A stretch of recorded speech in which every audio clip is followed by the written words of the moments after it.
Hi guys, welcome back to my YouTube channel that is Sharan's classes. So ಇವತ್ತು ನಾವು KSET exam paper ಅನ್ನ GS ಸಾಮಾನ್ಯ ಅಧ್ಯಯನದ paper ಅನ್ನು ಆನ್ಸರ್ ಕೀಗಳನ್ನ ನೋಡ್ತಾ ಇರ್ತೀವಿ.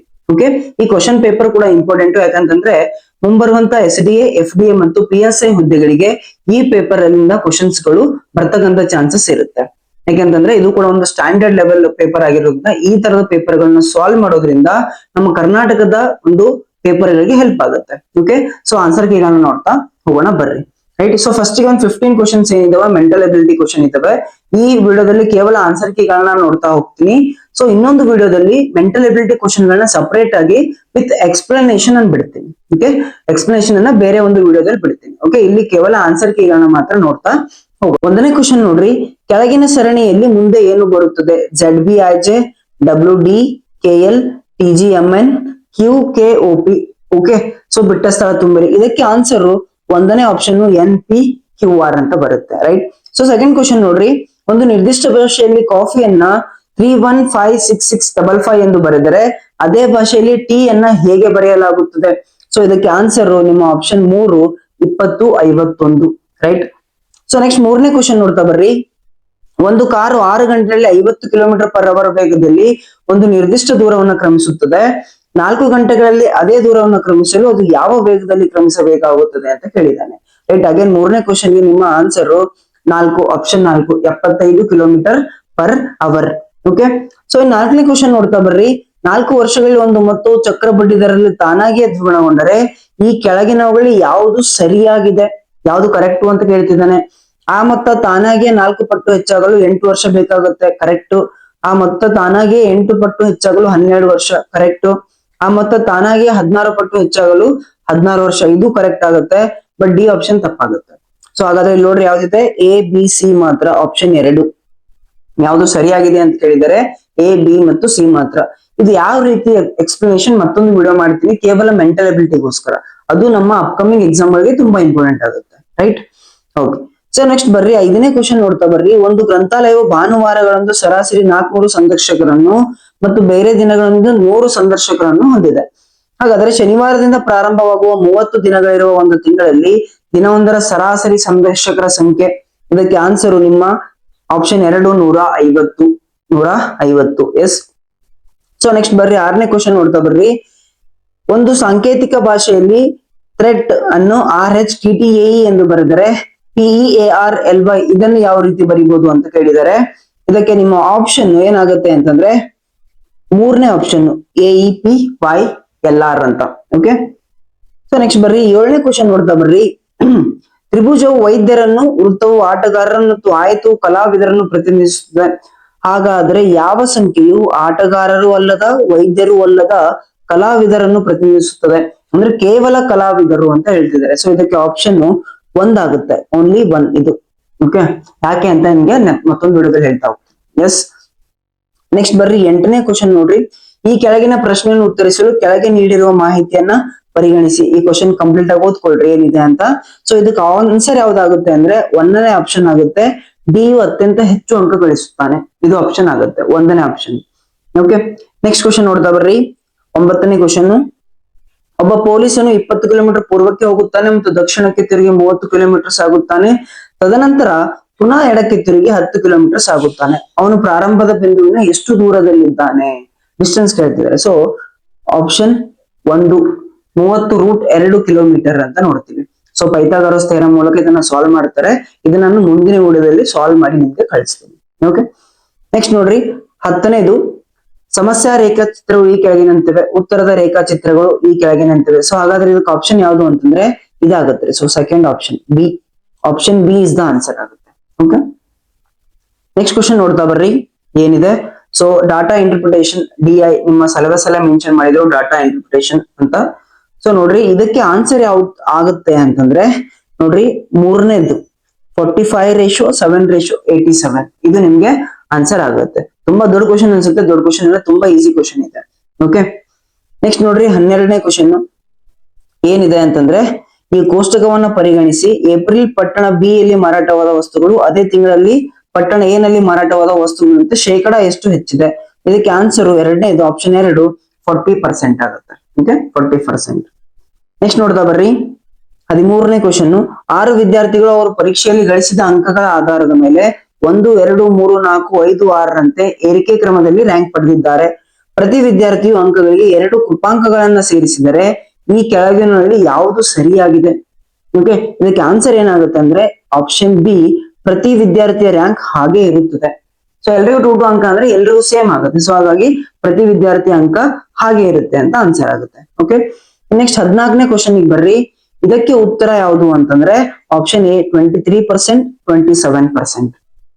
ಈ ಕ್ವಶನ್ಗೆ ಆನ್ಸರ್ 23%, 27% ಆಗುತ್ತೆ. ಓಕೆ, ಸೊ ನೆಕ್ಸ್ಟ್ ಬರ್ರಿ ನಿಮ್ಮ 15ನೇ ಕ್ವಶನ್ ನೋಡ್ತಾ ಹೋದಾಗ 15ನೇ ಕ್ವಶನ್ ಇದಕ್ಕೆ ಆನ್ಸರ್ ಯಾವ್ದಾಗುತ್ತೆ ಅಂತಂದ್ರೆ 60% ಆಗ್ತದೆ. 60% ಪರೀಕ್ಷೆಗೆ ಹಾಜರಾದ ವಿದ್ಯಾರ್ಥಿಗಳಲ್ಲಿ ಪರೀಕ್ಷೆಯಲ್ಲಿ ಉತ್ತೀರ್ಣರಾದ ವಿದ್ಯಾರ್ಥಿಗಳ ಶೇಕಡ. ಸೊ ಕೊಟ್ಟಿರೋ ಡಾಟಾನ ಬಳಸ್ಕೊಂಡು ಶೇಕಡವನ್ನ ಕಂಡುಹಿಡಿತೀವಿ. ಸೊ ಅವಾಗ ಆನ್ಸರ್ 60% ಬರುತ್ತೆ. ಓಕೆ, ಸೊ ಇದು ಎಕ್ಸ್ಪ್ಲನೇಷನ್ ಕಂಪ್ಲೀಟ್ ಡೀಟೇಲ್ ವಿಡಿಯೋ ನಾನು ಮಾಡಾಕ್ತೀನಿ, ನೋ ಪ್ರಾಬ್ಲಮ್. ಜಸ್ಟ್ ಇವಾಗ ಆನ್ಸರ್ ಕೀಸ್ ನ ಕರೆಕ್ಟ್ ಆಗಿ ನೋಡೋಣ, ಕ್ವಶನ್ ಯಾವ ತರ ಬಂದಿದೆ ನೋಡೋಣ ಅಷ್ಟೇ. ಓಕೆ, ಇನ್ನು ನೋಡ್ರಿ 16ನೇ ಕ್ವಶನ್. ಸೊ ಹೊಂದಿಸಿ ಬರೆಯಲು ಕೇಳಿದರೆ ನಿಮ್ಮ ಕಂಪ್ಯೂಟರ್ ಮೇಲೆ ಕ್ವಶನ್.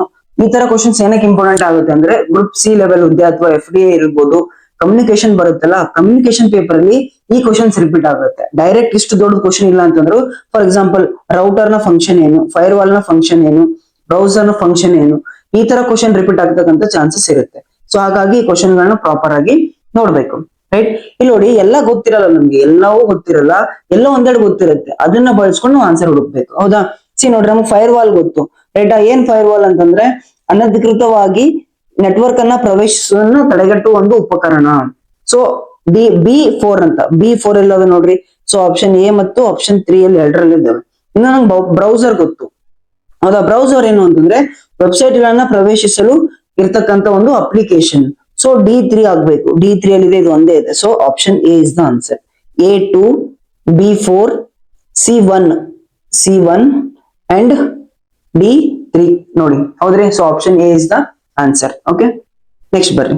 ಸೊ 17ನೇ ಕ್ವಶನ್ ನೋಡ್ತಾ ಹೋದಾಗ ಇಮೇಲ್ ನಲ್ಲಿ CC ಮತ್ತು BCC ಬಗ್ಗೆ ಈ ಕೆಳಗಿನ ಯಾವ ಹೇಳಿಕೆಗಳು ಸರಿಯಾಗಿವೆ ಅಂತ ಕೇಳಿದ್ದಾರೆ. ಸೊ ಆಪ್ಷನ್ಸ್ ನೋಡ್ಕೊಡ್ರಿ. ಇದಕ್ಕೆ ನಿಮ್ಮ ಆಪ್ಷನ್ 3 ಸರಿಯಾಗಿದೆ, 3 ಮತ್ತು 4 ಸರಿಯಾಗಿವೆ. 3rd and 4th statement correct ಇವೆ, 1st and 2nd statement wrong ಇದಾವೆ ಅಂತ ನೋಡ್ತೀವಿ. ಓಕೆ, ನೆಕ್ಸ್ಟ್ ನೋಡ್ರಿ 18th ಕ್ವಶನ್ ಏನಿದೆ, ಕೆಳಗಿನ ಹೇಳಿಕೆಗಳನ್ನ ಪರಿಗಣಿಸಿ. ಸ್ಟೇಟ್ಮೆಂಟ್ 1 ಏನಿದೆ, ಹೈಪರ್ ಟೆಕ್ಸ್ಟ್ ಎನ್ನುವುದು ಇತರ ಪಠ್ಯಗಳಿಗೆ ಲಿಂಕ್ ಗಳನ್ನ ಒಳಗೊಂಡಿರುವ ಪಠ್ಯಕ್ರಮವಾಗಿದೆ. ಹೌದು, correct. Statement 2, www hyper text ಆಧಾರಿತವಾಗಿದೆ. ಇದು ಬಳಕೆದಾರರಿಗೆ ಹೈಪರ್ ಲಿಂಕ್ ಗಳನ್ನ ಕ್ಲಿಕ್ ಮಾಡುವ ಮೂಲಕ ವೆಬ್ ಪೇಜ್ ಗಳ ನಡುವೆ ನಿರ್ದೇಶಿಸಲು ನ್ಯಾವಿಗೇಟ್ ಮಾಡಲು ಅನುಮತಿಸುತ್ತದೆ. ಹೌದು, ಸ್ಟೇಟ್ಮೆಂಟ್ 2 ಕೂಡ ಕರೆಕ್ಟ್. ಹಾಗಾದ್ರೆ ಆಪ್ಷನ್ ಯಾವ್ದಾಗತ್ರಿ? 3ನೇ ಆಪ್ಷನ್. ಸ್ಟೇಟ್ಮೆಂಟ್ 1 ಅಂಡ್ ಸ್ಟೇಟ್ಮೆಂಟ್ 2 ಎರಡೂ ಸರಿಯಾಗಿವೆ. ಸೊ ಇದು ನೋಡ್ರಿ, ಇದು UPSC ಪ್ಯಾಟರ್ನ್. ಓಕೆ, UPSC ಮಾದರಿಯ ಕ್ವಶನ್ ಆಗಿರುತ್ತೆ. ಓಕೆ, ಇವಾಗ ಬರ್ತಕ್ಕಂಥ ಎಕ್ಸಾಮ್ ಗಳಲ್ಲಿ ಈ ಮಾದರಿ ತುಂಬಾ ಬಳಸಿದ್ದಾರೆ. ಸ್ಟೇಟ್ಮೆಂಟ್ 1, ಸ್ಟೇಟ್ಮೆಂಟ್ 2, ಹೇಳಿಕೆ 1 ಮತ್ತು ಹೇಳಿಕೆ 2. ಓಕೆ, ನೆಕ್ಸ್ಟ್ ನೋಡ್ತಾ ಬರ್ರಿ 19ನೇ ಕ್ವಶನ್. ವಿದ್ಯಾರ್ಥಿಗಳ ಕಲಿಕೆಯನ್ನು ಉತ್ತಮಗೊಳಿಸಲು ICT ಯ ಉತ್ತಮ ಬಳಕೆ ಯಾವುದು? Information and communication technology. ಇದರ ಒಂದು ಉತ್ತಮ ಬಳಕೆ ಯಾವುದು ಅಂತ ನೋಡ್ತಾ ಬಂದ್ರೆ ಇದಕ್ಕೆ ನಿಮ್ಮ ಆಪ್ಷನ್ ಆಗುತ್ತೆ 3. ಪ್ರತಿ ವಿದ್ಯಾರ್ಥಿಯು ತನ್ನ ಮಟ್ಟಕ್ಕೆ ತಕ್ಕಂತೆ ಕಲಿಕೆಗೆ ಸಹಾಯ ಮಾಡುವ ಕಲಿಕೆ ಆಪ್ ಗಳನ್ನ ಬಳಸ್ತಕ್ಕಂಥದ್ದು. ರೈಟಾ? ಸೊ ಆಪ್ಷನ್ 3 ಆನ್ಸರ್ ಆಗುತ್ತೆ. ಇನ್ 20 ಕ್ವಶನ್ ನೋಡ್ತಾ ಬಂದಾಗ ಗೂಗಲ್ ಫಾರ್ಮ್ ಗಳ ಯಾವ ವಿಶಿಷ್ಟ ಲಕ್ಷಣವು ಅದರ ಸಮೀಕ್ಷೆಗಳಿಗೆ ಸೂಕ್ತವಾಗಿದೆ? ಸೊ ಇದಕ್ಕೆ option B is the answer. ಬಹು ಆಯ್ಕೆ ಚೆಕ್ ಬಾಕ್ಸ್ ಗಳ ಪ್ರಕಾರ ಪ್ರಶ್ನೆಗಳನ್ನ ಬೆಂಬಲಿಸುವುದು. ಆಪ್ಷನ್ ಬಿ ಆನ್ಸರ್ ಆಗ್ತಾ ಹೋಗುತ್ತೆ. ನೆಕ್ಸ್ಟ್ 21ನೇ ಕ್ವಶನ್ ನೋಡ್ರಿ, ಜೈವ ವೈದ್ಯಕೀಯ ತ್ಯಾಜ್ಯ ನಿರ್ವಹಣಾ ನಿಯಮಗಳು 2016 ಪ್ರಕಾರ ಗಾಜಿನ ಸಾಮಾನುಗಳು ಮತ್ತು ದೇಹದಲ್ಲಿ ಸೇರಿಸುವ ಲೋಹದ ಸಾಮಗ್ರಿಗಳನ್ನ ಡ್ಯಾಶ್ ಅಲ್ಲಿ ಸಂಗ್ರಹ ಮಾಡಬೇಕು ಅಂತ ಕ್ವಶನ್ ಇದೆ. ಇದಕ್ಕೆ ಆನ್ಸರ್ ಆಪ್ಷನ್ 3 ಆಗುತ್ತೆ. Option 3. Right. So next question ನೋಡ್ತಾ ಬರ್ರಿ, ಏನಿದೆ 22 ಕ್ವಶನ್. ವಿಪತ್ತು ನಿರ್ವಹಣಾ ಕಾಯ್ದೆ ಸಂಸತ್ತು 2005ರಲ್ಲಿ ಅಂಗೀಕಾರ ಮಾಡ್ತು. ಕರೆಕ್ಟ್ ಅದ ರೀ. ಕೇಂದ್ರ ಗೃಹ ಮಂತ್ರಿ ಅವರು ರಾಷ್ಟ್ರೀಯ ವಿಪತ್ತು ನಿರ್ವಹಣಾ ಪ್ರಾಧಿಕಾರದ ಅಧ್ಯಕ್ಷರಾಗಿ ಕಾರ್ಯನಿರ್ವಹಿಸುತ್ತಾರೆ. ಇದು ತಪ್ಪು. ಯಾಕಂತಂದ್ರೆ ಗೃಹ ಮಂತ್ರಿ ಕಾರ್ಯನಿರ್ವಹಿಸಲ್ಲ, ಪ್ರಧಾನ ಮಂತ್ರಿ ಅವರು ಅಧ್ಯಕ್ಷರಾಗಿರ್ತಾರೆ. ಸೊ ಆಪ್ಷನ್ ಬಿ ತಪ್ಪು. ಅಂದ್ರೆ ಸಿ ಎಲ್ಲವೂ ಗೊತ್ತಿರಲ್ಲ ನಮ್ಗೆ, ಯಾವ್ದು ಸ್ಟ್ಯಾಂಡರ್ಡ್ ಗೊತ್ತಿರುತ್ತೆ ಅದನ್ನ ಇಟ್ಕೊಂಡು ಆನ್ಸರ್ ಮಾಡಿ ಟ್ರೈ ಮಾಡೋಕೆ. ಇವಾಗ ಬಿ ತಪ್ಪು ಅಂತ ನನ್ಗೆ ಗೊತ್ತಾಯ್ತು. ಸೊ ಇಲ್ಲಿ ಬಿ ಅದ ರೀ, ಬಿ ಇಲ್ಲ. ಯಾವ ಹೇಳಿಕೆಗಳು ಸರಿಯಾಗಿವೆ ಅಂತ ಕೇಳಿದರೆ ಬಿ ಹೋಯ್ತು, ಇಲ್ಲೂ ಕೂಡ ಬಿ ಇದೆ, ಇಲ್ಲೂ ಕೂಡ ಬಿ ಹೋಯ್ತು, ಇಲ್ಲೂ ಕೂಡ ಇದೆ, ಬಿ ಹೋಯ್ತು. So of course option A C ಡಿನೇ ಆಗ್ಬೇಕು. ಆಪ್ಷನ್ 2. ಸೊ ಎ ಕರೆಕ್ಟ್ ಇದೆ. ಸಿ ನೋಡೋಣ. NDMA ಉಪಾಧ್ಯಕ್ಷರನ್ನು ಸೇರಿದಂತೆ 9ಕ್ಕೆ ಹೆಚ್ಚಿನ ಸಂಖ್ಯೆಯ ಸದಸ್ಯರನ್ನು ಹೊಂದಿರಬಾರ್ದು. ಸೊ ಉಪಾಧ್ಯಕ್ಷರು ಹಿಡ್ಕೊಂಡು 9 ಜನ ಸದಸ್ಯರು ಇರ್ಬೇಕು. ಹೌದು, ಇದು ಕೂಡ ಕರೆಕ್ಟ್. NDMA ಸದಸ್ಯರ ಅವಧಿ 5 ವರ್ಷ ಆಗಿರುತ್ತೆ. ಹೌದು, ಇದು ಕೂಡ ಕರೆಕ್ಟ್. ಸೊ ಎ, ಸಿ ಮತ್ತು ಡಿ ಕರೆಕ್ಟ್ ಆನ್ಸರ್ ಆಗುತ್ತೆ. Option B. ನೆಕ್ಸ್ಟ್ ಕ್ವಶನ್ ನೋಡ್ರಿ, SDG 10 ಓಕೆ, ವಿಶ್ವಸಂಸ್ಥೆ ಸುಸ್ಥಿರ ಅಭಿವೃದ್ಧಿ ಗುರಿ 10 ಯಾವುದಕ್ಕೆ ಸಂಬಂಧಿಸಿದೆ ಅಂತಂದ್ರೆ ಆಪ್ಷನ್ 2 ಅಸಮಾನತೆ ಕಡಿಮೆಗೊಳಿಸುವುದು, ಅಸಮಾನತೆಯನ್ನ ಕಡಿಮೆಗೊಳಿಸ್ತಕ್ಕಂಥದ್ದು. ಓಕೆ, ಸೊ ಎರಡನೇ ಆಪ್ಷನ್. 24 ನೋಡ್ರಿ, ಅರ್ತ್ ಅವರ್ ಸಂಬಂಧಪಟ್ಟಂಗೆ ಹೇಳಿಕೆಯನ್ನ ಪರಿಗಣನೆ ಮಾಡ್ರಿ. ಇದೊಂದು ಹವಾಮಾನ ಬದಲಾವಣೆ ಮತ್ತು ಪರಿಸರ ಸಂರಕ್ಷಣೆಗೆ ಸಂಬಂಧಿಸಿದ ಜಾಗೃತಿ ಕಾರ್ಯಕ್ರಮ. ಹೌದು, ಕರೆಕ್ಟ್ ಇದೆ. ಇದನ್ನು ವಿಶ್ವಸಂಸ್ಥೆ ಪರಿಸರ ಕಾರ್ಯಕ್ರಮ ಜಾರಿಗೆ ತಂದಿತ್ತು, UNEP ಅಂತೆ. ಸೊ ಅಲ್ಲ, WWF world wide fund for nature ಅನ್ನೋ ಒಂದು ಸಂಸ್ಥೆ ಜಾರಿಗೆ ತರುತ್ತೆ. ಸೊ ಹಾಗಾಗಿ ಬಿ ಆಪ್ಷನ್ ಅಲ್ಲ. ಓಕೆ, ನೆಕ್ಸ್ಟ್ ಇದು 2007ರಲ್ಲಿ ಆಸ್ಟ್ರೇಲಿಯಾದಲ್ಲಿ ಜಾರಿಗೆ ಬಂತು. ಹೌದು, ಆಸ್ಟ್ರೇಲಿಯಾದ ಸಿಡ್ನಿಯಲ್ಲಿ ಜಾರಿಗೆ ತರ್ತಾರೆ ಮೊದಲ ಬಾರಿಗೆ. ಸೊ ಮೂರನೇದು ಕೂಡ ಕರೆಕ್ಟ್ ಇದೆ. ಅನಗತ್ಯ ದೀಪಗಳನ್ನ 1 ಗಂಟೆ ಸ್ವಯಂ ಪ್ರೇರಿತವಾಗಿ ಆರಿಸುವುದು ಈ ಆಂದೋಲನದ ಭಾಗವಾಗಿದೆ. ಸೊ 1 ಅವರ್ ವಿದ್ಯುತ್ತನ್ನ ಆಫ್ ಮಾಡೋದು, ಎಲ್ಲ ಲೈಟ್ಸ್ ಗಳನ್ನ ಆಫ್ ಮಾಡೋದು, ಅದನ್ನೇ ನಾವು ಅರ್ತ್ ಅವರ್ ಅಂತ ಕರಿತೀವಿ. ಸೊ ಎಲ್ಲವೂ ಕರೆಕ್ಟ್ ಇದೆ, ಬಟ್ ಆಪ್ಷನ್ ಬಿ ಮಾತ್ರ ತಪ್ಪಿದೆ. ಹಾಗಾಗಿ ಎಷ್ಟು ಹೇಳಿಕೆಗಳು ಸರಿಯಾಗಿವೆ ಅಂತ ಕೇಳಿದರೆ, ಸೊ ಒಂದು ತಪ್ಪಿದೆ ಅಂತಂದ್ರೆ ಅವುಗಳಲ್ಲಿ 3 ಮಾತ್ರ ಸರಿಯಾಗಿ ಆಪ್ಷನ್ 2 ಆನ್ಸರ್ ಆಗುತ್ತೆ. Option 2 is the answer. Okay, so next ನೋಡ್ರಿ, 25ನೇ ಕ್ವಶನ್. ಅಂತಾರಾಷ್ಟ್ರೀಯ ಸೌರ ಒಕ್ಕೂಟ ISA ಗೆ ಸಂಬಂಧಪಟ್ಟಂತೆ ಹೇಳಿಕೆಗಳನ್ನ ಪರಿಗಣಿಸಿ, ಯಾವ ಸರಿಯಾಗಿದೆ ಅಂತ ಕೇಳಿದ್ದಾರೆ. ನೋಡ್ರಿ, ISA ಇದು ಒಂದು ಜಾಗತಿಕ ಅಂತರ್ ಸರ್ಕಾರಿ ಸಂಸ್ಥೆಯಾಗಿದ್ದು ಇಂಗಾಲ ತಟಸ್ಥ ಭವಿಷ್ಯಕ್ಕಾಗಿ ಸೌರಶಕ್ತಿ ಅಳವಡಿಕೆಯನ್ನು ಉತ್ತೇಜಿಸಲು ಸಮರ್ಪಿತವಾಗಿದೆ. ಎಸ್, ಕರೆಕ್ಟ್ ಅದ ರೀ. Okay, ISA solar alliance, international solar alliance, ಸೌರ ಒಕ್ಕೂಟದ್ದು ಕರೆಕ್ಟ್ ಇದೆ. ಇದು ಭಾರತ ಮತ್ತು ಜರ್ಮನಿಗಳ ಮಧ್ಯದ ಸಹಯೋಗ ಉಪಕ್ರಮ. ಸೊ ತಪ್ಪು, ಜರ್ಮನಿ ಅಲ್ಲ ರೀ, ಫ್ರಾನ್ಸ್. ಓಕೆ, ಜರ್ಮನಿ ಅಲ್ಲ, ಫ್ರಾನ್ಸ್ ನ ಮಧ್ಯದ ಸಹಕಾರ ಆಗಿರ್ತಕ್ಕಂಥದ್ದು. ರೈಟ್. ಸೊ ISA ನ ಕೇಂದ್ರ ಕಚೇರಿ ಜರ್ಮನಿಯ ಬಾನ್ ಅಂತೆ. ಸೊ ತಪ್ಪು, ಇದು ಇರೋದು ನಮ್ಮ ಭಾರತದಲ್ಲೇ, ಭಾರತದ ಹರಿಯಾಣದ ಗುರುಗ್ರಾಮದಲ್ಲಿ ಇದೆ, ಗುರುಗ್ರಾಮದಲ್ಲಿ ಕಂಡು ಬರುತ್ತೆ. ಸೊ ಸಿ ಕೂಡ ತಪ್ಪಾಗುತ್ತೆ. ಎಲ್ಲಾ ಸಾರ್ಕ್ ರಾಷ್ಟ್ರಗಳು ISA ಸದಸ್ಯ ರಾಷ್ಟ್ರಗಳಾಗಿವೆ. ಸೊ ಅಲ್ಲ, ಎಲ್ಲವೂ ಆಗಿಲ್ಲ, ಎಲ್ಲವೂ ISA ನ ಆಗಿಲ್ಲ. ಸೊ ಸಾರ್ಕ್ ರಾಷ್ಟ್ರಗಳಲ್ಲಿ ಎಲ್ಲವೂ ಕೂಡ ಒಂದು ISA ನ ಒಂದು ಭಾಗ ಆಗಿಲ್ಲ ಅಂತ ನೋಡ್ತೀವಿ. ಓಕೆ, ಯಾವ ಸರಿಯಾಗಿದೆ? ಸೊ 3 ತಪ್ಪಿದ್ದಾವೆ, ಕೇವಲ ಎ ಮಾತ್ರ ಕರೆಕ್ಟ್ ಇದೆ. ಹಾಗಾಗಿ option 4 is the answer. Yes, next ನೋಡ್ರಿ, ಕೆಳಗಿನ ಯಾವುದು ಬೌದ್ಧ ಶಿಕ್ಷಣದ ಲಕ್ಷಣವಲ್ಲ? ಸೊ ಆಪ್ಷನ್ ಬಿ ನೋಡ್ತೀವಿ, ದೈಹಿಕ ದಂಡನೆ ಅಂತ ನೋಡ್ತೀವಿ. ರಿಮೈನಿಂಗ್ 3 ಎಲ್ಲ ಬೌದ್ಧ ಶಿಕ್ಷಣದ ಲಕ್ಷಣಗಳು ಆಗಿದಾವೆ. ಹೌದಾ? ರೈಟ್. ಸೊ ನೆಕ್ಸ್ಟ್ ನೋಡ್ತಾ ಬರ್ರಿ. ನೆಕ್ಸ್ಟ್ ನೋಡ್ರಿ, ಏನಿದೆ ಹೊಂದಿಸಿ ಬರೆಯರಿ ಇದೆ. ಸೊ ಎಲ್ಲ ಗೊತ್ತಿಲ್ಲ ಅಂದ್ರೆ ನಮ್ಗೆ ಪ್ರಥಮ ರಾಷ್ಟ್ರೀಯ ಶಿಕ್ಷಣ ನೀತಿ ಗೊತ್ತು. ಹೌದಾ? NEP ಗೊತ್ತು. ಫಸ್ಟ್ ಟೈಮ್ ಯಾವಾಗ ಬಂತು? ಸೊ 1968ರಲ್ಲಿ ಬಂತು. ಸೊ D4 ಎಲ್ಲಿದೆ? D4 ಸಿ ನೋಡ್ರಿ, ಡೈರೆಕ್ಟ್ 4 ಆಪ್ಷನ್. ಸೊ A3 ಅಂತೆ, ವಿಶ್ವ ವಿದ್ಯಾಲಯ ಶಿಕ್ಷಣ ಆಯೋಗ 1948-49. ಪ್ರೌಢ ಶಿಕ್ಷಣ ಆಯೋಗ ಇದು ನೋಡ್ತಾ ಹೋದಾಗ 52-53. ಭಾರತೀಯ ಶಿಕ್ಷಣ ಆಯೋಗ ನೋಡ್ತಾ ಹೋದಾಗ 64-66. ಓಕೆ, ಸೊ ಒಂದು ಗೊತ್ತಿದ್ರು ನಮ್ಗೆ ಆನ್ಸರ್ ಸಿಗ್ತಾ ಹೋಗುತ್ತೆ. ಓಕೆ, ಸೊ ನೆಕ್ಸ್ಟ್ ನೋಡ್ರಿ, 28ನೇ ಕ್ವಶನ್ ಏನಿದೆ ಇದು ಕೂಡ ಹೊಂದಿಸಿ ಬರೆಯಿರಿ. ಅಟಲ್ ಇನ್ನೋವೇಷನ್ ಮಿಷನ್ ಅನ್ವೇಷಣೆ ಮತ್ತು ಉದ್ಯಮಶೀಲತೆಯ ಚೈತನ್ಯವನ್ನ ಪ್ರೋತ್ಸಾಹ ಮಾಡ್ತಕ್ಕಂಥದ್ದು. So option A 2. 1 ಸಿಕ್ತು ಅಂದ್ರೆ ಮುಗಿತು ಅಂತ ಹೇಳಿದೆ. ಸಿ ನೋಡಿ, ಆಪ್ಷನ್ 1. ಹಾಗಾದ್ರೆ ಎರಡನೇ ಬಿ ಆಪ್ಷನ್ ಯಾವುದು ಅಂತಂದ್ರೆ ಬಿ ಆಪ್ಷನ್ ರಾಷ್ಟ್ರೀಯ ಸಂಶೋಧನಾ ಪ್ರತಿಷ್ಠಾನ. ಏನು ಅಂತಂದ್ರೆ ಸಂಶೋಧನಾ ಮತ್ತು ಮೂಲಭೂತ ಸೌಕರ್ಯಗಳನ್ನ ಬಲಪಡಿಸುವುದು ಮತ್ತು ಸಹಭಾಗಿತ್ವದ ಪ್ರಯತ್ನಗಳನ್ನ ಪ್ರೋತ್ಸಾಹಿಸುವುದು. ನೆಕ್ಸ್ಟ್ ನೋಡ್ರಿ, C4 ಆಗುತ್ತೆ ಅಂಡ್ D1 ಆಗುತ್ತೆ. ಓಕೆ, ಇದು ಆನ್ಸರ್ ಆಗುತ್ತೆ. ಓಕೆ, ನೆಕ್ಸ್ಟ್ ನೋಡ್ತಾ ಬರ್ರಿ, 29ನೇ ಕ್ವಶನ್ ನೋಡ್ರಿ, ಗುಣಮಟ್ಟದ ಮಾನದಂಡಗಳನ್ನ ಖಾತ್ರಿಪಡಿಸಲು ತಾಂತ್ರಿಕ ಕಾರ್ಯಕ್ರಮಗಳನ್ನ ಮೌಲ್ಯೀಕರಿಸುವ ಮತ್ತು ಮಾನ್ಯತೆ ನೀಡುವ ಜವಾಬ್ದಾರಿಯನ್ನ ಹೊಂದಿರುವ ಮಂಡಳಿ NBA. ಸೊ ಟೆಕ್ನಿಕಲ್ ಪ್ರೋಗ್ರಾಮ್ಸ್ ಗೆ ಯಾವ ವ್ಯಾಲಿಡೇಷನ್ ಕೊಡುತ್ತೆ ಅಂದ್ರೆ NBA ಕೊಡುತ್ತೆ. NBA ಅನ್ನೋ ಒಂದು ಅಥಾರಿಟಿ ಕೊಡ್ತಾ ಹೋಗುತ್ತೆ. ಎಸ್, ಸೊ ನೆಕ್ಸ್ಟ್ ನೋಡ್ರಿ, 30ನೇ ಕ್ವಶನ್ ಏನಿದೆ, ಮೌಲ್ಯಯುತ ಶಿಕ್ಷಣದ ಪ್ರಮುಖ ಅಂಶಗಳು ಏನೇನು? ಚಾರಿತ್ರ್ಯ ನಿರ್ಮಾಣ. ಹೌದು. ಸೊ ಮನೋಜನ್ಯ ಚಲನೆ ಅಂದ್ರೆ ಸೈಕೋಮೋಟರ್. ಅವ್ರು ಕೇಳ್ತಿರೋದು ಮೌಲ್ಯಯುತ ಶಿಕ್ಷಣ. ಓಕೆ, ಎಥಿಕ್ಸ್ ಬಗ್ಗೆ ಕೇಳ್ತಾರೆ, ethical education. Okay, education with values ಈ ಟಾಪಿಕ್ ಮೇಲೆ ಕೇಳ್ತಿದ್ದಾರೆ. ಹೌದಾ? ಸೊ ಹಾಗಾಗಿ ಚಾರಿತ್ರ್ಯ ನಿರ್ಮಾಣ ಆಗುತ್ತೆ. ಬಿ ಆಗೋದಿಲ್ಲ. ಓಕೆ, ಬಿ ಆಗೋದಿಲ್ಲ. ಸೊ ನೈತಿಕ ನಿರ್ಣಯ ತೆಗೆದುಕೊಳ್ಳೋಕೆ ಆಗುತ್ತೆ. ಜ್ಞಾನಾತ್ಮಕ ಅಭಿವೃದ್ಧಿ ಆಗೋದಿಲ್ಲ. ರೈಟ್. ಸೊ ಕೇವಲ ವಿದ್ಯಾರ್ಥಿಗಳನ್ನ ಹುಷಾರ್ ಮಾಡೋದೇ ಇದ್ರದ್ದು ಇಂಪಾರ್ಟೆನ್ಸ್ ಅಲ್ಲ, ಮೌಲ್ಯಗಳನ್ನ ಕೊಡ್ತಕ್ಕಂಥದ್ದು. ಸೊ ಡಿ ಆಗೋದಿಲ್ಲ, ಇ ಆಗುತ್ತೆ, ರಾಷ್ಟ್ರ ಪ್ರೇಮ ಮತ್ತು ಜಾಗತಿಕ ಪೌರತ್ವ. ಹಾಗಾದ್ರೆ AC ಮತ್ತು ACE. ಸೊ ಆಪ್ಷನ್ 1 ಇದೆ. ಆಪ್ಷನ್ 1 ಆನ್ಸರ್ ಆಗುತ್ತೆ. ನೆಕ್ಸ್ಟ್ ನೋಡ್ತಾ ಬರ್ರಿ, 31st ಕ್ವಶನ್ ಏನಿದೆ, ದುಷ್ಟ ಕಲಿಕಾರ್ಥಿಗೆ ಹೊಂದಿಸಿ ಬರೆಯರಿ ಇದೆ.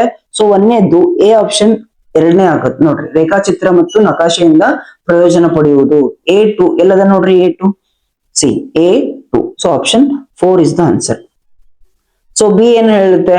ಬಿ ಒಂದೇದು ಕೈಯಿಂದ ಮಾಡಿದ ಚಟುವಟಿಕೆ ಆದ್ಯತೆ ನೀಡತಕ್ಕಂಥದ್ದು. ಸಹಪಾಠಿ ಅಧ್ಯಯನ ಅಂತಂದ್ರೆ ವಿದ್ಯಾರ್ಥಿಗಳು ಪರಸ್ಪರ ಕಲಿಯುತ್ತಾರೆ. ಸೊ 4. ಒಳಗೊಳ್ಳುವಿಕೆ ಅಂತರ್ಗತ ಶಿಕ್ಷಣ ಅಂದ್ರೆ ನಿಮ್ಮ ಥರ್ಡ್ ಸ್ಟೇಟ್ಮೆಂಟ್, ತರಗತಿಯಲ್ಲಿನ ವೈವಿಧ್ಯತೆಯನ್ನು ತಿಳಿಸ್ತಕ್ಕಂಥದ್ದು. ಸೊ ಅದಕ್ಕೆ ಆನ್ಸರ್ ಆಪ್ಷನ್ 4 ಆಗುತ್ತೆ. ಓಕೆ. ಸೊ ನೆಕ್ಸ್ಟ್ ನೋಡ್ರಿ, ಯೋಜನಾ ಆಧಾರಿತ 32 ಕ್ವಶನ್ ನೋಡ್ರಿ. ಯೋಜನಾ ಆಧಾರಿತ ಮೌಲ್ಯಮಾಪನವನ್ನ ಬಳಸುವುದರ ಪ್ರಯೋಜನ ಏನು ಅಂತ ಕೇಳ್ತಿದ್ದಾರೆ. ಸೊ ನೋಡ್ರಿ, ಏನು ಅಂತಂದ್ರೆ ಆಪ್ಷನ್ 2 ವಿಮರ್ಶಾತ್ಮಕ ಚಿಂತನೆಗಳನ್ನ ಮತ್ತು ಸಮಸ್ಯೆ ಪರಿಹಾರ ಕೌಶಲ್ಯಗಳನ್ನ ವರ್ಧನೆ ಮಾಡುತ್ತೆ. ಆಪ್ಷನ್ 2 ಆನ್ಸರ್ ಆಗುತ್ತೆ. ನೆಕ್ಸ್ಟ್ ನೋಡ್ರಿ, 33ನೇ ಕ್ವಶನ್, ಫ್ಲಿಪ್ಡ್ ತರಗತಿ ಕೊಠಡಿಗಳು ಸಾಮಾನ್ಯವಾಗಿ ಏನನ್ನ ಒಳಗೊಂಡಿದಾವೆ ಅಂತಂದ್ರೆ ಇದಕ್ಕೆ ಆಪ್ಷನ್ 2 ಆನ್ಸರ್ ಆಗುತ್ತೆ. ತರಗತಿಯಲ್ಲಿ ನಿಯೋಜನೆಗಳನ್ನ ಪೂರ್ಣಗೊಳಿಸುವುದು, ಮನೆಯಲ್ಲಿ ವಿಡಿಯೋಗಳನ್ನ ನೋಡ್ತಕ್ಕಂಥದ್ದು. ಸೊ ಆಪ್ಷನ್ ಬಿ ಆಗುತ್ತೆ.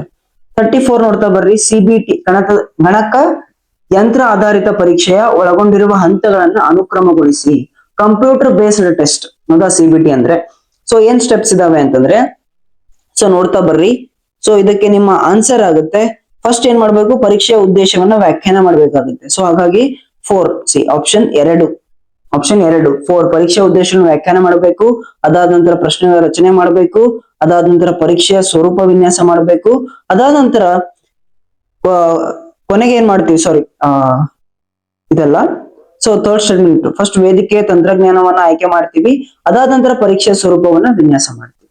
ಓಕೆ, ಇದಕ್ಕೆ option B is the answer ಆಗ್ತಾ ಹೋಗುತ್ತೆ. ರೈಟ್. ಸೊ ನೆಕ್ಸ್ಟ್ ನೋಡ್ತಾ ಬರ್ರಿ 35. ಓಕೆ, 35ನೇ ಕ್ವಶನ್ ಏನಿದೆ ಅಂತ ನೋಡ್ತಾ ಬರ್ರಿ. ಸೊ ಭಾವನೆಗಳು ಮತ್ತು ಚಿಹ್ನೆಗಳು ಇದ್ರದ್ದು ಏನ್ ಮಾಡಿದ್ದಾರೆ ಅಂತಂದ್ರೆ ಹೊಂದಿಸಿ ಬರೆಯನ್ನ ಕೊಟ್ಟಿದ್ದಾರೆ. ಸೊ ಇದಕ್ಕೆ ನೋಡ್ತಾ ಬರ್ರಿ, ಸಂತೋಷ ಅಂದ್ರೆ ಏನು, ಲವಲವಿಕೆ, ಸೃಜನಶೀಲತೆ. So B3. ಓಕೆ, ಬಿ ಅನ್ನೋದು 3 ಇಯರ್. ಒಂದ್ ಯಾವ್ದು ಪರ್ಫೆಕ್ಟ್ ಗೊತ್ತದ ನೋಡ್ಕೊಂಡ್ಬಿಡ್ಬೇಕು, ರಿಮೈನಿಂಗ್ ಎಲ್ಲ ಗೊತ್ತಾಗುತ್ತೆ. ಒಂದ್ ಪರ್ಫೆಕ್ಟ್ ಇರೋದನ್ನ ಹಾಕ್ಬಿಡ್ಬೇಕು. ಸೊ B3 ಅಂದ್ರೆ ಎ ಏನಾಗುತ್ತೆ, A2 ಆಯ್ತು. ಸೊ ಸಿ ಏನಾಗುತ್ತೆ 4 ಅಂಡ್ ಡಿ 1 ಮುಗೀತು. ಸೊ ಫಸ್ಟ್ ಯಾವ್ದು ಚೆನ್ನಾಗಿ ಗೊತ್ತಿದೆ ಅದನ್ನ ನಾವು ಮಾರ್ಕ್ ಮಾಡ್ಬೇಕು. ಸೊ ಆನ್ಸರ್ ಡೆಫಿನೆಟ್ ಸಿಗುತ್ತೆ. ಸೊ 35ನೇ ಕ್ವಶನ್ಗೆ ಆಪ್ಷನ್ 3 ಆನ್ಸರ್ ಆಗುತ್ತೆ. ನೆಕ್ಸ್ಟ್ ನೋಡ್ರಿ 36ನೇ ಕ್ವಶನ್, ಸಕಾರಾತ್ಮಕವಾದ ದೃಷ್ಟಿಕೋನದ ಪ್ರಮುಖ ಲಕ್ಷಣ ಯಾವುದು ಅಂತ ಕೇಳಿದ್ದಾರೆ. ಸೊ ಇದಕ್ಕೆ ಆನ್ಸರ್ ವ್ಯಕ್ತಿನಿಷ್ಠ ವ್ಯಾಖ್ಯಾನಗಳು, ಸಾರಿ ಅಲ್ಲ, ನೋಡ್ತಾ ಹೋಗ್ರಿ. ಅಸ್ತಿತ್ವದಲ್ಲಿರುವ ಉದ್ದೇಶಗಳು, ಮಾಪನ ಮಾಡಬಹುದಾದ ವಸ್ತುಸ್ಥಿತಿಗಳು ಮತ್ತು ಕಾನೂನುಗಳನ್ನು ನಿರ್ವಹಿಸುವ ವಿದ್ಯಮಾನದಲ್ಲಿ ನಂಬಿಕೆ. ಸೊ ಆಪ್ಷನ್ 3 ಆನ್ಸರ್ ಆಗುತ್ತೆ. ಆಪ್ಷನ್ 3 ಆನ್ಸರ್ ಆಗುತ್ತೆ. ಸೊ ಸಮಯದ ಅಭಾವದಿಂದ ಎಲ್ಲಾ ಕ್ವಶನ್ ಓದ್ಲಿಕ್ಕಾಗಲ್ಲ, ರೈಟ್, ಅದಕ್ಕೆ ಆನ್ಸರ್ಸ್ ಹೇಳ್ತಾ ಹೋಗ್ತಿದೀನಿ. ಸೊ ಆಪ್ಷನ್ಸ್ ಗಳನ್ನ ಪೌಸ್ ಮಾಡಿ ಓದ್ಕೊಳ್ಳಿ ಯಾವ ತರ ಕ್ವಶನ್ ಕೇಳಿದಾನೆ ಅಂತ. ರೈಟ್. ಸೊ ನೆಕ್ಸ್ಟ್ ಬರ್ರಿ 37 ಕ್ವಶನ್. ಓಕೆ, 37 ಕ್ವಶನ್ ಬರ್ರಿ. ಏನಿದೆ 37 ಕ್ವಶನ್ ಅಂತಂದ್ರೆ, ಓಕೆ ಅಗೇನ್ ಹೊಂದಿಸಿ ಬರೆಯರಿ ಇದೆ. ವ್ಯವಸ್ಥಿತ ಮಾದರಿ, ಯಾದೃಚ್ಛಿಕ ಮಾದರಿ. ಸೊ ವ್ಯವಸ್ಥಿತ ಮಾದರಿ ಅಂದ್ರೆ ನಿಯತಾವಧಿ ಹೊಂದಿರುವ ಬೃಹತ್ ಸಮೂಹದಿಂದ ಮಾದರಿಯನ್ನ ಆಯ್ಕೆ ಮಾಡೋದು. ಸೊ A3 ಆಗುತ್ತೆ. A3. ಸೊ 2 ಇದಾವೆ. ಯಾದೃಚ್ಛಿಕ ಮಾದರಿ ಅಂತಂತ ನೋಡ್ತಾ ಬಂದಾಗ ಅಥವಾ ಶ್ರೇಣೀಕೃತ ಮಾದರಿ ಅಂತ ನೋಡ್ತಾ ಬಂದಾಗ ಸಿ 2 ಆಗುತ್ತೆ. C2 ಆಗುತ್ತೆ. ಓಕೆ, C2 ಇಲ್ಲಿ ನೋಡಿ, ಇಲ್ಲಿದೆ ನೋಡಿ, A3 C2. So A3 C2. B ಏನಿದೆ B4 ಆಗುತ್ತೆ ಅಂಡ್ ಡಿ 1 ಆಗುತ್ತೆ. ಕ್ಲಸ್ಟರ್ ಮಾದರಿ 1 ಆಗುತ್ತೆ. ಓಕೆ, ಸೊ ಆಪ್ಷನ್ 3 ಆಗುತ್ತೆ ಆನ್ಸರ್. ರೈಟ್. ಸೊ ನೆಕ್ಸ್ಟ್ ಬರ್ರಿ 38ನೇ ಕ್ವಶನ್. 38ನೇ ಕ್ವಶನ್ ನೋಡ್ತಾ ಬಂದಾಗ ಯಾವ ತರ ಇದೆ ಅಂದ್ರೆ, ಮಾದರಿಯನ್ನ ಆಯ್ಕೆ ಮಾಡುವಲ್ಲಿ ಸರಿಯಾದ ಅನುಕ್ರಮವನ್ನ ಈ ಕೆಳಗಿನವುಗಳಲ್ಲಿ ಯಾವುದು ಪ್ರತಿನಿಧಿಸುತ್ತದೆ? ಸರಿಯಾದ ಅನುಕ್ರಮ. ಸೊ ಫಸ್ಟ್ ನೋಡ್ರಿ, ಸಮೂಹವನ್ನ ವ್ಯಾಖ್ಯಾನ ಮಾಡ್ತೀವಿ. ಫಸ್ಟ್ 3 ಬರುತ್ತೆ. 3 ಎಲ್ಲಿದೆ? ಸೊ 2 ಕಡೆ ಇದೆ. ಅದಾದ ನಂತರ ಸಮೂಹವನ್ನ ಪಟ್ಟಿ ಮಾಡೋದು ಎರಡನೇದಲ್ಲಿದೆ. ಸೊ ಇಲ್ಲಿ ನೋಡ್ರಿ ಆಪ್ಷನ್ 1. ಸಮೂಹ ವ್ಯಾಖ್ಯಾನ ಮಾಡೋದು, ಸಮೂಹ ಪಟ್ಟಿ ಮಾಡೋದು, ಅದಾದ ನಂತರ ಯಥೋಚಿತ ಮಾದರಿ ಪಡೆಯೋದು, ಕೊನೆಗೆ ಪ್ರಾತಿನಿಧಿಕ ಮಾದರಿಯನ್ನ ಆಯ್ಕೆ ಮಾಡ್ತಕ್ಕಂಥದ್ದು. ಆಪ್ಷನ್ ಎ ಆನ್ಸರ್ ಆಗುತ್ತೆ. ಓಕೆ, ಸೊ ನೆಕ್ಸ್ಟ್ ನೋಡ್ತಾ ಬರ್ರಿ ನಿಮ್ಮ 39ನೇ ಕ್ವಶನ್. ಸಮಾಜ ವಿಜ್ಞಾನ ಮತ್ತು ಶಿಕ್ಷಣ ಕ್ಷೇತ್ರಗಳಲ್ಲಿ ಈ ಕೆಳಗಿನ ಯಾವ ಸ್ವರೂಪಣ ಶೈಲಿಯನ್ನ ಸಾಮಾನ್ಯವಾಗಿ ಬಳಕೆ ಮಾಡಲಾಗುತ್ತದೆ? So option 3 American psychological association ಈ ಒಂದು ಶೈಲಿಯನ್ನ ಬಳಕೆ ಮಾಡ್ತಾ ಇರ್ವಿ. ಓಕೆ, ಸೊ 40ನೇ ಕ್ವಶನ್ ಬರ್ರಿ. ಒಂದು ಕಂಪನಿಯ ಮಾರಾಟಗಾರನಿಗೆ ಉನ್ನತ ದರ್ಜೆಯ ಗಡಿಯಾರ ತನ್ನ ಜಾಹೀರಾತು ಮತ್ತು ಮಾರಾಟ ಪ್ರಚಾರದ ಅಭಿಯಾನವನ್ನು ಉನ್ನತ ದರ್ಜೆಯ ಕೈ ಗಡಿಯಾರಗಳಿಗೆ ವಿನ್ಯಾಸಗೊಳಿಸಲು ಉನ್ನತ ದರ್ಜೆಯ ಮತ್ತು ಐಷಾರಾಮಿಯ ಉತ್ಪನ್ನಗಳನ್ನ ಖರೀದಿಸುವ ಜನಸಂಖ್ಯೆಯ ಸಮಗ್ರ ವಿವರದ ಅಗತ್ಯವಿದ್ದರೆ ಯಾವ ರೀತಿಯ ಸಂಶೋಧನಾ ವಿಧಾನವನ್ನ ಬಳಸಲಾಗುತ್ತದೆ. ಸೊ ಕ್ವಶನ್ ಇಷ್ಟೇ, ಸಂಶೋಧನಾ ವಿಧಾನಗಳಿದಾವೆ, ಅದ್ರಲ್ಲಿ ಏನ್ ಹೇಳ್ತಿದ್ದಾರೆ ಅಂತಂದ್ರೆ ಒಂದು ಸಮಗ್ರವಾದ ವಿವರ ಅವಶ್ಯಕತೆ ಇದೆ, ಹಾಗಾಗಿ ಯಾವ ವಿಧಾನ ಬಳಸ್ತೀರಿ ಅಂತ ಕೇಳ್ತಿದ್ದಾರೆ. ಸೊ ಆಪ್ಷನ್ 2 ವಿವರಣಾತ್ಮಕ ವಿಧಾನವನ್ನ ಬಳಕೆ ಮಾಡಬೇಕು. ಓಕೆ, ವಿವರಣಾತ್ಮಕ ವಿಧಾನ ಡಿಸ್ಕ್ರಿಪ್ಟಿವ್ ಮೆಥಡ್ ಅಂತ ಬರುತ್ತೆ. ಓಕೆ, ನೆಕ್ಸ್ಟ್ ನೋಡ್ರಿ 41 45 ಕ್ವಶನ್ ಏನಿದೆ ಅಂತಂದ್ರೆ ಪ್ಯಾಸೇಜ್ ಕೊಟ್ಟಿದ್ದಾನೆ. ಸೊ ಇದನ್ನೆಲ್ಲ ಓದ್ಕೋಬೇಕು ನೀವು, ಇದನ್ನೆಲ್ಲ ಕರೆಕ್ಟ್ ಆಗಿ ಓದ್ಕೋಬೇಕು, ಪೌಸ್ ಮಾಡಿ ಓದ್ಕೊಳ್ರಿ. ಈ ಪ್ಯಾರಾವನ್ನ ಓದ್ಕೊಂಡು ಇನ್ನೊಂದು ಪ್ಯಾರಾ ಬರುತ್ತೆ ರೈಟ್, ಈ ಪ್ಯಾರಾವನ್ನ ಓದ್ಕೊಂಡು ಮುಂಬರುವಂತಹ 4 ರಿಂದ 5 ಕ್ವಶನ್ ಗಳಿಗೆ ಆನ್ಸರ್ ಮಾಡ್ಬೇಕು ರೈಟ್. ನಾವು ಡೈರೆಕ್ಟ್ ಆನ್ಸರ್ಸ್ ನೋಡ್ತಾ ಹೋಗೋಣ. 41ನೇ ಕ್ವಶನ್ಗೆ ಆನ್ಸರ್ ಏನು ಅಂತಂದ್ರೆ ಆಪ್ಷನ್ ಎ. ಇನ್ 42ನೇ ಕ್ವಶನ್ಗೆ ಆನ್ಸರ್ ಯಾವುದು ಅಂತ ನೋಡ್ತಾ ಹೋದ್ರೆ ಆಪ್ಷನ್ ಬಿ, ಅದು ಪ್ರಗತಿಪರ ನಾಗರಿಕತೆಯನ್ನ ಹೊಂದಿದೆ ಅಂತ ನೋಡ್ತೀವಿ. ಇನ್ 43ನೇ ಕ್ವಶನ್ಗೆ ಆನ್ಸರ್ ಯಾವುದು ಅಂತ ನೋಡ್ತಾ ಹೋದ್ರೆ ಆಪ್ಷನ್ ಎ, ಪುಸ್ತಕಗಳು ವ್ಯಕ್ತಿಗಳನ್ನ ಕೈ ಬಿಡುವುದಿಲ್ಲ ಅಂತ ನೋಡ್ತೀವಿ. ಇನ್ 44ನೇ ಕ್ವಶನ್ ನೋಡ್ತಾ ಹೋದಾಗ ಯಾವುದು ಅದೃಷ್ಟದ ಲಕ್ಷಣವೆಂದು ವರ್ಣನೆ ಮಾಡಿದ್ದಾರೆ. ಸೊ ಆ ಪ್ಯಾಸೇಜ್ ಅಲ್ಲಿ ಇರುತ್ತೆ. ಸೊ ಆಪ್ಷನ್ 4 ರೀ, ಪುಸ್ತಕಗಳ ಬಗ್ಗೆ ವಿಶೇಷ ಮನೋಭಾವವನ್ನ ಹೊಂದಿರುವುದು ರೈಟ್. ಇನ್ ಕೊನೆಗೆ 45ನೇ ಕ್ವಶನ್ ಇದೆ, ಇದಕ್ಕೆ answer option C. So option 4 ಆಗುತ್ತೆ. ಓಕೆ, ಆಪ್ಷನ್ 4 ಸಿ ಮಾತ್ರ, ನಾವು ಜ್ಞಾನ ಮತ್ತು ಆನಂದಗಳನ್ನ ಸಮ ಪ್ರಮಾಣದಲ್ಲಿ ಪಡೆಯುತ್ತೇವೆ. ಸೊ ಆ ಪ್ಯಾಸೇಜ್ ಅನ್ನು ಒಂದ್ ಬಾರಿ ಓದ್ಕೊಂಡು ಈ ಕ್ವಶನ್ ಗಳಿಗೆ ಆನ್ಸರ್ ಮಾಡ್ಲಿಕ್ಕೆ ಟ್ರೈ ಮಾಡ್ರಿ. ಓಕೆ, ಇನ್ 46ನೇ ಕ್ವಶನ್ ನೋಡ್ರಿ, ಕೆಳಗಿನಲ್ಲಿ ಯಾವ ಪದವು ಇಬ್ಬರು ವ್ಯಕ್ತಿಗಳ ನಡುವೆ ಸಂದೇಶ ಕಳುಹಿಸುವ ಮತ್ತು ಸ್ವೀಕರಿಸುವ ಸಂವಹನವನ್ನು ವಿವರಿಸುತ್ತವೆ ಅಂತ ಕೇಳಿದ್ದಾರೆ. ಸೊ ಆಪ್ಷನ್ 4 ಡಯಾಡಿಕ್ ಅಂತ ಬರುತ್ತೆ, ಡಯಾಡಿಕ್. ಓಕೆ, ಆಪ್ಷನ್ 47 ನೋಡ್ರಿ, ಕ್ವಶನ್ ನಂಬರ್ 47, ಯಾವುದು ಸಂವಹನದ ಸಾಮಾನ್ಯ ವರ್ಗೀಕರಣವಾಗಿದೆ? ಸಾಮಾನ್ಯ ವರ್ಗೀಕರಣ ಯಾವುದು ಅಂತ ಕೇಳಿದ್ದಾರೆ. ಇದಕ್ಕೆ ಆನ್ಸರ್ ನೋಡ್ತಾ ಹೋಗ್ರಿ, ಸಿ, ಡಿ ಮತ್ತು ಇ ಮಾತ್ರ. ಸೊ ಆಂಗಿಕ ಭಾಷೆ, ಧ್ವನಿಶಾಸ್ತ್ರ ಮತ್ತು ಸ್ಪರ್ಶ ಸಂವೇದನೆ, ಸಿ, ಡಿ ಮತ್ತು ಇ ಮಾತ್ರ ಅಂತ ನೋಡ್ತಾ ಹೋಗ್ತೀವಿ. ನೆಕ್ಸ್ಟ್ ಕ್ವಶನ್ ಬರ್ರಿ, 48 ಕ್ವಶನ್, ಸಂವಹನದಲ್ಲಿ ಕೆಳಗಿನವುಗಳಲ್ಲಿ ಯಾವುದು ಸಾನ್ನಿಧ್ಯ ಶಾಸ್ತ್ರ ಪ್ರಾಕ್ಸಿಮಿಕ್ಸ್ ಕ್ಷೇತ್ರಕ್ಕೆ ಸಂಬಂಧಪಟ್ಟಿದೆ ಅಂತ ಕೇಳಿದ್ದಾರೆ. ಸೊ ಇದಕ್ಕೆ ಆನ್ಸರ್ ಬಿ, ಸಿ, ಡಿ ಮಾತ್ರ. ಓಕೆ, ಸೊ ಬಿ ಜನಸಂದಣಿ, ಪ್ರಾದೇಶಿಕ ಮತ್ತು ವೈಯಕ್ತಿಕ ವಲಯ, ಬಿ, ಸಿ, ಡಿ ಮಾತ್ರ ಅಂತ ನಾವು ಆನ್ಸರ್ ನ ನೋಡ್ತಾ ಹೋಗ್ತೀವಿ. ನೆಕ್ಸ್ಟ್ ಬರ್ರಿ, ಒಂದು ತರಗತಿಯಲ್ಲಿ ಪರಿಣಾಮಕಾರಿ ಸಂವಹನಕ್ಕೆ ಪ್ರಸ್ತುತವಾಗಿರುವ ತಂತ್ರಗಳು ಯಾವುವು ಅಂತ ಕೇಳಿದ್ದಾರೆ. ಸಂವಹನಕ್ಕೆ ಪ್ರಸ್ತುತವಾಗಿರುವ ತಂತ್ರಗಳು. ಸೊ ಇದಕ್ಕೆ ನೋಡ್ತಾ ಹೋಗ್ರಿ, ಎ, ಬಿ, ಸಿ ಮತ್ತು ಮಾತ್ರ. ಓಕೆ, ಎ, ಬಿ, ಸಿ ಮಾತ್ರ ಅಂದ್ರೆ ಆಪ್ಷನ್ ಎ. ವಿದ್ಯಾರ್ಥಿಗಳ ಸಾಂಸ್ಕೃತಿಕ ಹಿನ್ನೆಲೆ ಅರ್ಥ ಮಾಡಿಕೊಳ್ಳುವುದು, ಮಾತಿನಲ್ಲಿ ಸ್ಪಷ್ಟತೆ, ಶಿಕ್ಷಕ ಮತ್ತು ವಿದ್ಯಾರ್ಥಿಗಳಿಬ್ಬರು ಗಮನವಿಟ್ಟು ಕೇಳುವುದು. ಸೊ ಎ, ಬಿ, ಸಿ ಮಾತ್ರ ಆನ್ಸರ್ ಆಗ್ತಾ ಹೋಗುತ್ತೆ ರೈಟ್. ಸೊ ನೆಕ್ಸ್ಟ್ ಕ್ವಶನ್ ನೋಡ್ತಾ ಬರ್ರಿ, ಲಾಸ್ಟ್ ಕ್ವಶನ್ 50 ಕ್ವಶನ್ ಏನಿದೆ ಅಂತಂದ್ರೆ 50 ಕ್ವಶನ್ ನೋಡ್ರಿ, ಇಲ್ಲೂ ಕೂಡ ಹೊಂದಿಸಿ ಬರೆಯರನ್ನ ಕೇಳಿದ್ದಾರೆ. ಆಪ್ಷನ್ ಎ, ಕೇಳುಗನಲ್ಲದವ ಅಂತ ಅಂದಾಗ ಸಂವಹನ ಸಂದರ್ಭದಲ್ಲಿ ಪ್ರಾಮುಖ್ಯತೆಯನ್ನ ಅರಿಯದವ ಅಂತ ಆಗುತ್ತೆ. ಸೊ ಎ ಟು ಎಲ್ಲದ ನೋಡ್ರಿ, 2 ಕಡೆ ಇದೆ. ಅಂಚಿನ ಕೇಳುಗ ಅಂತ ಇದೆ. ಅಂಚಿನ ಕೇಳುಗ ಅಂತಂದ್ರೆ ಸಂವಹನ ಮಾಡಿದ ಮಾಹಿತಿಯ ಬಗ್ಗೆ ಕೆಲವೊಮ್ಮೆ ಮಾತ್ರ ಗಮನ ಹರಿಸುವ. ಸೊ B4 ಆಗುತ್ತೆ, B4 ಆಗುತ್ತೆ. ಸೊ B4 ಎಲ್ಲಿದೆ? ಇಲ್ಲಿದೆ, option 2. Okay, A2, B4, C1 ಆಗುತ್ತೆ ಅಂಡ್ D3 ಆಗುತ್ತೆ. So option B is the answer. 50ನೇ ಕ್ವಶನ್ಗೆ ಆಪ್ಷನ್ ಬಿ ಆನ್ಸರ್ ಆಗುತ್ತೆ. ಓಕೆ, ಸೊ ಇದು ಕೆಸೆಟ್ ಪೇಪರ್, ಸಾಮಾನ್ಯ ಅಧ್ಯಯನದ ಪೇಪರ್ ಇದಾಗಿತ್ತು ರೈಟ್. ಸೊ ಆನ್ಸರ್ ಕೀ ಕೊಡ್ಲಿಕ್ಕೆ ಟ್ರೈ ಮಾಡಿದೀನಿ, ಎಲ್ಲೋ ಕೆಲವೊಂದು ತಪ್ಪು ಇದ್ರೂ ಇರ್ಬೋದು. ಯಾಕಂತಂದ್ರೆ ಅವ್ರ ಫೈನಲ್ ಕೀ ಆನ್ಸರ್ ಏನ್ ಬಿಡ್ತಾರಲ್ರಿ ಅದ್ರ ಮೇಲೆ ಡಿಪೆಂಡ್ ಆಗುತ್ತೆ. So final key answer important ಇದಕ್ಕಿಂತ. ಸೊ ಇವಾಗ ಇದನ್ನ ನೋಡ್ಕೊಡ್ರಿ, ಆನ್ಸರ್ ಕೀ ಇನ್ನೊಂದು ವಾರದ ಒಳಗಡೆ ಬಿಡ್ತೀನಿ ಅಂತ ಹೇಳಿದ್ದಾರೆ. ಸೊ ಅವಾಗ ಮತ್ತೆ ಕಂಪೇರ್ ಮಾಡ್ರಿ ಅಂತ ಹೇಳ್ತಾ, so mental ability next video ಬರುತ್ತೆ, ವಿತ್ ಎಕ್ಸ್ಪ್ಲನೇಷನ್ ಕೊಡ್ತಾ ಹೋಗ್ತೀನಿ ರೈಟ್. ಸೊ ಇದೇ ತರ ವಿಡಿಯೋಸ್ಗಾಗಿ ನನ್ನ ಚಾನಲ್ ಸಬ್ಸ್ಕ್ರೈಬ್ ಮಾಡಿ ಅಂತ ಹೇಳ್ತಾ ಮತ್ತೆ ಮುಂದಿನ ವಿಡಿಯೋ ಸಿಗ್ತೀನಿ. ಸೊ ಅಲ್ಲಿವರೆಗೂ ಟೇಕ್ ಕೇರ್, ಬಾಯ್.